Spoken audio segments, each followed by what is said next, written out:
Dear friends, इस video में हम अगत तंत्र में वर्णित विष के गुण, मद्य के गुण और ओज के गुण देखने वाले हैं। विष के गुणानुसार कर्म, विष को बढ़ाने वाले घटक, विषवर्धक भाव, विष संकट, शंका विष और सर्पांगा भेद के बारे में देखने वाले हैं। तो आइए इस वीडियो की शुरुआत करते हैं।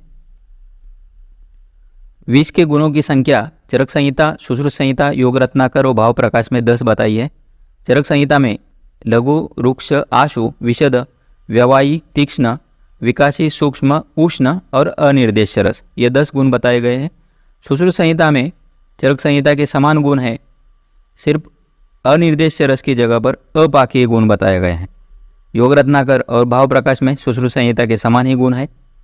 अष्टांग संग्रह में और अष्टांग हृदय में अनिर्देश्य रस और अपाकी गुण, अपाकी या अव्यक्त रस दोनों का समावेश किया है। तो अष्टांग संग्रह और अष्टांग हृदय में 20 गुणों की संख्या 11 हो जाती है। उसमें अष्टांग संग्रह में अव्यक्त रस और अपाकी ये 2 गुण बताए गए हैं। बाकी लघु, रुक्ष, आशु, विशद, व्यवायी, तीक्ष्ण, विकासी, सूक्ष्म, उष्ण ये समान गुण हैं। अष्टांग हृदय में ये सभी गुण और अव्यक्त रस और विषम अपाकी ये 2 गुण बताए गए। तो ये अलग से जो डिफरेंस है उसको अलग से नोट करके रखिए। शारंगधर संहिता में विष के गुणों की संख्या 8 बताई है। व्यवायी च विकासीशात, सूक्ष्मम छेदी मदावम, अग्नेयम जीवितहरम, योगवाही स्मृतम विषम। तो ये 8 संख्या बताई गई है और कौन से गुण शारंगधर संहिता में वो अलग से नोट करना है। यहाँ पर विष, मद्य और ओज के गुण का चार्ट दिया हुआ है। तो विष और मद्य के गुण समान बताए हैं और विष के विपरीत ओज के गुण होते हैं। सो क्वेश्चन इसके ऊपर आ सकते हैं कि विष के कौन से गुण के साथ कौन से गुण के विपरीत ओज का कौन सा गुण है। जैसे यहाँ पर देख सकते हैं विष और मद्य के गुण समान है, सिर्फ अनिर्देश्य रस ये विष का रस है या गुण है, उसकी जगह पर मद्य में अम्ल रस है, बाकी गुण समान है। और विष के विपरीत ओज के गुण होते हैं। तो रुक्ष के विपरीत स्निग्ध है, उष्ण के विपरीत शीत है, तीक्ष्ण के विपरीत मृदु। यहाँ सब जो विपरीत गुण है ये हम बता सकते हैं, लेकिन बाकी जो 4 गुण है, सूक्ष्म के विपरीत बहल, आशु के विपरीत प्रसन्न, व्यवायी के विपरीत स्थिर और विकासी से विपरीत श्लष्ण, ये गुण अलग से नोट करके रखिए और इसके ऊपर क्वेश्चन आ सकते हैं। विशद के विपरीत है पिच्छिल और लघु के विपरीत है गुरु। तो ये बाकी के गुण हम गेस कर सकते हैं, रुक्ष के विपरीत स्निग्ध, लेकिन आशु के विपरीत, व्यवायी के विपरीत, विकासी के विपरीत ये थोड़ा अलग से नोट करके रख सकते हैं। और ओज का जो रस है वो मधुर रस है। तो ये विष, मध्य और गुण का साम्य और फर्क, इसके ऊपर क्वेश्चन आ सकते हैं। विष के कौन से गुण से शरीर के ऊपर क्या प्रभाव दिखता है, कौन से कर्म होते हैं, ये यहाँ पर दिए हुए। सो रुक्ष गुण ये वात प्रकोपक है। रोक्षात कोपयित वायु, रुक्ष गुण से वात प्रकोप होगा, ये सभी ने बताया चरक संहिता, सुश्रुत संहिता, अष्टांग संग्रह में। उष्ण गुण से पित्त प्रकोप होता है चरक संहिता के अनुसार, और पित्त और रक्त दोनों का प्रकोप बताया सुश्रुत संहिता, अष्टांग संग्रह। सो पित्त रक्त प्रकोप उष्ण गुण से सुश्रुत संहिता, अष्टांग संग्रह। अष्टांग संग्रह में उष्ण के साथ साथ तीक्ष्ण गुण भी पित्त और रक्त को प्रकोपित करने वाला बताया। तो ऐसे जो समान गुण के समान कर्म है, उष्ण और तीक्ष्ण का कर्म समान बताया पित्त रक्त प्रकोप अष्टांग संग्रह में। तो इसको अलग से नोट करके रख सकते हैं, दोनों ऑप्शन वहाँ पर हो सकते हैं। तीक्ष्ण गुण ये मर्मग्न है, मर्म को हानि पहुँचाने वाला है चरक संहिता के अनुसार। सुश्रुत संहिता मतिम मोहयेत, बुद्धि को मोहित करने वाला, और मर्म बंधान छिन्नति, मर्म बंधों का छेदन करने वाला, हनन करने वाला तीक्ष्ण गुण है। वही आगे चलकर अष्टांग संग्रह में विकासी गुण के कर्म ये बताए, मतिम मोहयेत, मर्म बंधान छिन्नति, ये विकासी गुण के कर्म बताए हैं अष्टांग संग्रह में। अष्टांग संग्रह में तीक्ष्ण गुण का कर्म है पित्त रक्त प्रकोप और उष्ण गुण का भी पित्त रक्त प्रकोप। सूक्ष्म गुण अश्रुक प्रकोप, चरक संहिता रक्त को प्रकोपित करने वाला सूक्ष्म गुण है। शरीर अवयवान प्रविशेत, शरीर के अवयव में प्रवेशित कराने वाला गुण सूक्ष्म होता है सुश्रुत संहिता के अनुसार। अष्टांग संग्रह में सूक्ष्म और व्यवायी ये दोनों गुण के कर्म एक साथ बताए गए, समान बताए गए। सूक्ष्म और व्यवायी दोष धातु मलादीन समस्तान शरीर अवयवान अनुप्रवेशित, दोष और धातु मल आदि में प्रवेश कराने वाला, उसी साथ में सर्व शरीर में समस्त शरीर अवयवान अनुप्रवेशित, सूक्ष्म गुण और व्यवायी गुण का ये कर्म है। तो दोनों के गुण के कर्म समान बताए अष्टांग संग्रह में। शारंगधर संहिता में सूक्ष्म गुण की व्याख्या देते हुए लिखा है, देहस्य सूक्ष्म छिद्रेशु विषेद यत सूक्ष्म उच्यते। देह के सूक्ष्म स्रोतस में सूक्ष्म छिद्रों में विष को प्रवेशित कराने वाला गुण है सूक्ष्म गुण। आशु गुण, आशु देह व्याप्ति, देह व्याप्ति ये कर्म व्यवहाय गुण का है। आप व्यवहाय गुण के कर्म यहाँ पर देख सकते हुए, व्याप्नोति केवलम देहम, देह को व्याप्त कराने वाला व्यवहाय गुण है। और वही आशु गुण के साथ अगर है तो आशु देह व्याप्ति शीघ्रता से व्याप्त होगा, शीघ्रता से प्रसारित होगा। सो व्यवहाय गुण का चरक संहिता में गुण बताया, कर्म बताया, व्याप्नोति केवलम देहम, शरीर को व्यापित करने वाला व्यवहाय गुण से विष शरीर को व्यापित करता है। और आशु गुण, आशु देह व्याप्ति, आशु शीघ्रता से व्यापित करेगा, आशु गुण के साथ में है। आशु गुण का दूसरा कर्म है आशु हंति, शुश्रु संहिता में बताया आशु हंति। और व्यवहाय गुण का कर्म बताया प्रकृति में भजत, प्रकृति ये देह प्रकृति ले सकते हैं, या प्रकृति ये मृत्युवाचक है, मृत्यु का पर्यायी शब्द है। सो प्रकृति में भजत मृत्यु को प्राप्त कराता है, व्यवहाय गुण मृत्यु उत्पन्न करता है, मृत्यु को प्राप्त करता है। और वही आशु गुण के साथ में आशु हंति, शीघ्रता से मृत्यु को प्राप्त होगा, शीघ्रता से मारक होगा। आशु व्यापादयति, अष्टांग संग्रह, आशु व्यापादयति शीघ्र मारक होगा।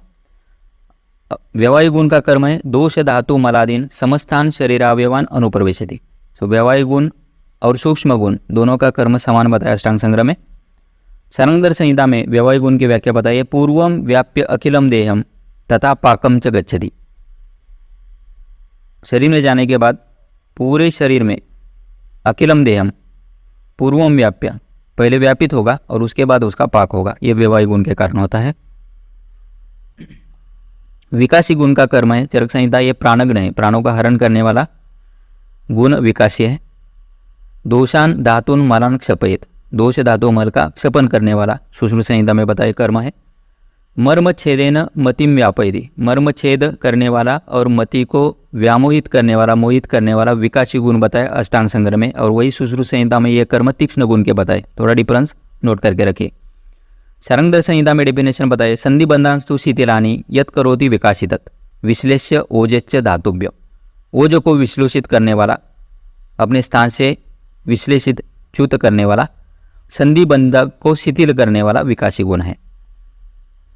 विशद गुण असक्त गति दोषम, असक्त गति दोषम कहीं पे रुकने वाला नहीं है, सो गति दोष है, सो इस शरीर में फैलता है, दैट इज असक्त गति दोष। अतिरिचेत एक जगह पे रुकता नहीं है, शरीर में प्रसरित होता है, फैलता है। अष्टांग संग्रह असक्त वेगम प्रसरति, बिना रुके शरीर में फैलता है, दैट इज अ विशद गुण।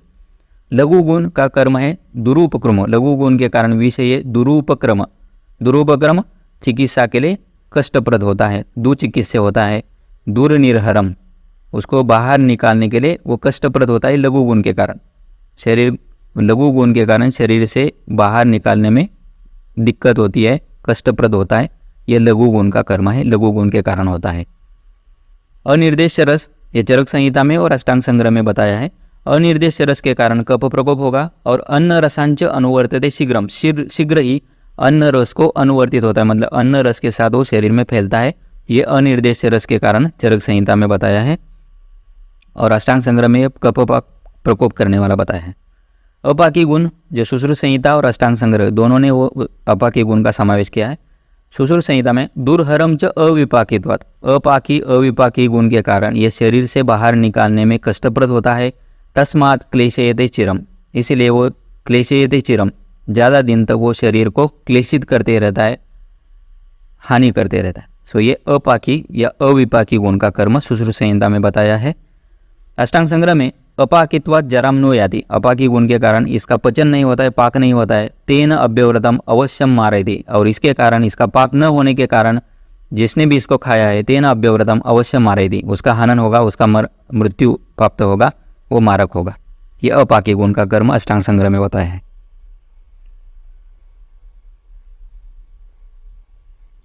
इसी तरह से विष को बढ़ाने वाले घटक या भाव संहिता में वर्णन किए हुए, यहाँ पर ये पूरा कंपाइल करके दिया हुआ है, तो इसको कुछ पॉइंट्स में इसको क्लासिफाई किया गया है। जैसे कुछ शारीरिक भाव हैं जो विष को बढ़ाते हैं, उसमें मत्त, अगर पर्सन पहले से इंटॉक्सिकेटेड है तो उसमें विष खाने के बाद उसकी एक्शन बढ़ती है, वो विष को बढ़ाता है। सो इंटॉक्सिकेशन की स्टेट विष वर्धक है, विष को बढ़ाने वाली है। उसी तरह से पहले से कोई दुर्बल है, अबल है, उष्णार्ध उष्णता से पीड़ित है, क्षुधा से पीड़ित है, तृष्णा से पीड़ित है, हंग्री है, थर्स्टी है, तो उसमें अगर कोई पॉइजनिंग होती है या पॉइजन कंज्यूम करता है तो उसका एक्शन फास्ट होगी।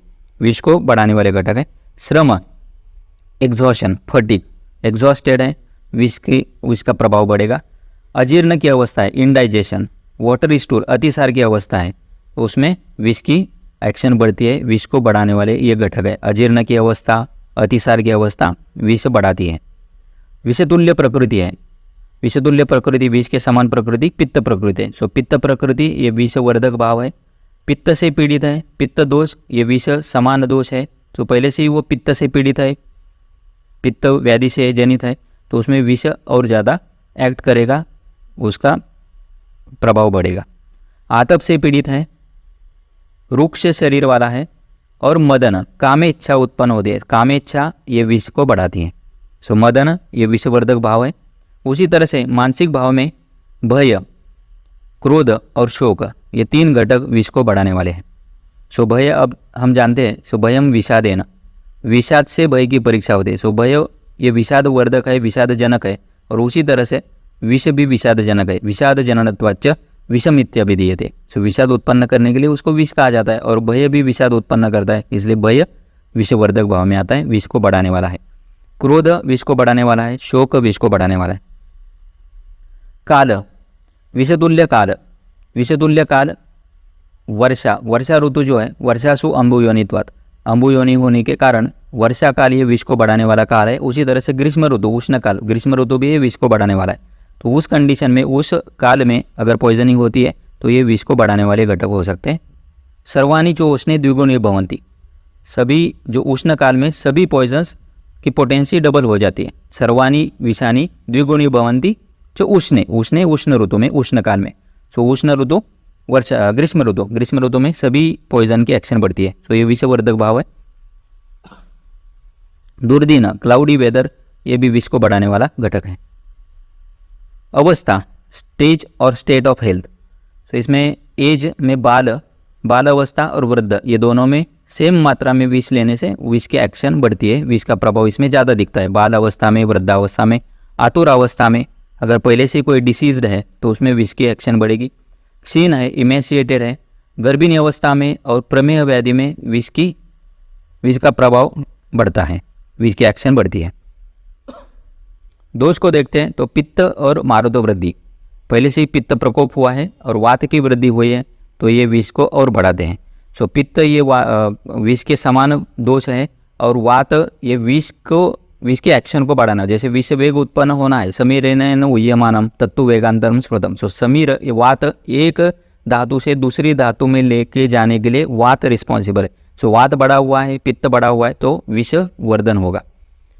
अन्य घटक में तिल, पुष्प, फलाग्रहण, स्मेलिंग, तिल का, पुष्प का, फ्रूट्स का स्मेल भी विष को बढ़ाता है। भूबाष्प, फ्यूम्स फ्रॉम अर्थ। तो ये जब बारिश का सीज़न है, रेनी सीज़न है, उसमें फर्स्ट रेन के टाइम पे जो फ्यूम्स निकलते हैं पृथ्वी से, अर्थ से, वो उसको भूबाष्प कहा गया है। यहाँ पर भूबाष्प का मतलब है वो फ्यूम्स, फर्स्ट रेन के टाइम में जो आते हैं वो फ्यूम्स, तो वो भी विषवर्धक है। घन गर्जितम, हियरिंग ऑफ थंडर, घन गर्जना उसका आवाज़। हस्ती, मूषिक, वादित्र, निस्वनहि। सो हस्ती हाथी का आवाज़, मूषिक का आवाज़, या इंस्ट्रूमेंट, जो इंस्ट्रूमेंट्स है उसका साउंड, ये विष को बढ़ाने वाला है, विष के प्रभाव को बढ़ाने वाला है। पूर्ववात, पूर्ववात हेवी ब्रिज या ईस्टर्न ब्रिज, सामने से आने वाला जो वात है, वायु है, वो विष के एक्शन को बढ़ाता है। Utpal Amod, playing with lily, यहाँ पर प्लेइंग विथ लिली इसका मतलब है स्पोर्ट्स, वाटरी स्पोर्ट्स, जो पानी में जो भी हम गेम्स खेलते हैं वो सभी विष को बढ़ाने वाले हैं। सो उत्पल आमोद विष का बढ़ाने वाला घटक है। और विष संकट, विष संकट की स्थिति, इसमें विष का प्रभाव, ये विष की एक्शन बढ़ती है, दैट इज क्रिटिकल पीरियड। विष संकट क्या है ये हम नेक्स्ट स्लाइड में देखने वाले हैं। तो ये सभी घटक है जो है वो विष को बढ़ाने वाले हैं। विष संकट की स्थिति क्या है, विष संकट का श्लोक दिया हुआ है। विष प्रकृति काल अन्न दोष दुष्चारी संगमे। तो विष के समान प्रकृति, विष के समान काल, विष को बढ़ाने वाला अन्न, विष के समान दोष और विष के समान दुष्य, ये सभी अगर एक साथ आ जाते हैं तो उसमें विष संकट की स्थिति उत्पन्न होती है, जिसमें पेशेंट क्रिटिकल हो जाता है, उसके सर्वाइव होने के चांसेस कम रहते हैं। विष संकटम उद्दिष्टम शतस्य एकोत्र जीवति, तो ऐसे कंडीशन में 100 पेशेंट में एक पेशेंट सर्वाइव होता है, बाकी की डेथ होती है। तो ये एक क्रिटिकल स्टेज है। ये सभी फैक्टर्स अगर एक साथ आते हैं तो उसमें विष प्रकृति, ये पित्त प्रकृति को, तीक्ष्णादि गुण साम्यात पित्त प्रकृति, तो विष प्रकृति ये पित्त प्रकृति है।